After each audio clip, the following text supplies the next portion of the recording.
নমস্কার, আমি রাজ। আপনারা দেখছেন খবর 24 ঘন্টা। 12:20 এরকম সময় বাবা বাথরুমে গেছিল, তার ওখানেই মানে ম্যাসিভ অ্যাটাকটা হয়। এমনি তার আগে তো ঠিকই ছিল, আমাদের সাথে রাত্রি 9টার সময় মোহরকুঞ্জ থেকে ফিরেছে, ফিরে খাওয়া দাওয়া সবকিছু নর্মাল করেছে, কথাবার্তা নাতিদের সাথে আমাদের সাথে গল্প গুজব সবকিছু নর্মাল ছিল। আমরা বুঝতেই পারিনি যে কিছুক্ষণ পরে এইরকম একটা ঘটনা ঘটতে পারে। বাবার লাংসের অবস্থা ভালো নয়, তার জন্য বাবার ইনহেলার চলে, মানে আমরা ডাক্তার দেখাবো এরকম, মানে প্রচন্ড ঠান্ডা লেগেছে রিসেন্ট। আপনারা এগিয়ে আসুন, এগিয়ে এসে পুষ্পার্ঘ্য প্রদান করুন। অরুণদা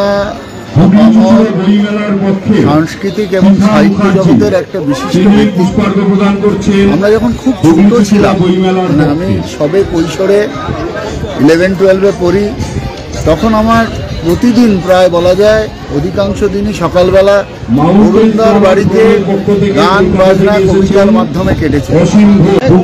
পাহাড়ির দেশে যায়, রাঙামাটির দেশে যায়।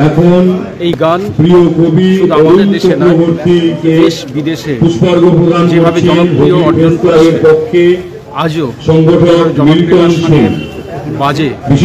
এটা আলাদা করে কিছু বলার নেই, আমাদের সাহিত্য জগৎ থেকে বটেই।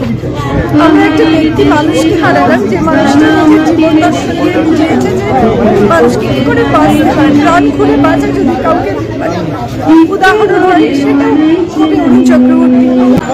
সেটা ঠিক, মানে একটা অপূরণীয় ক্ষতি হলো আর কি। আমাদের শ্রদ্ধেয় অরুণদা না ফেরার সেই লাল পাহাড়ির দেশে চলে গেলেন, উনি আর ফিরবেন না। আমাদের তার স্মৃতি নিয়ে আমাদের থাকতে হবে।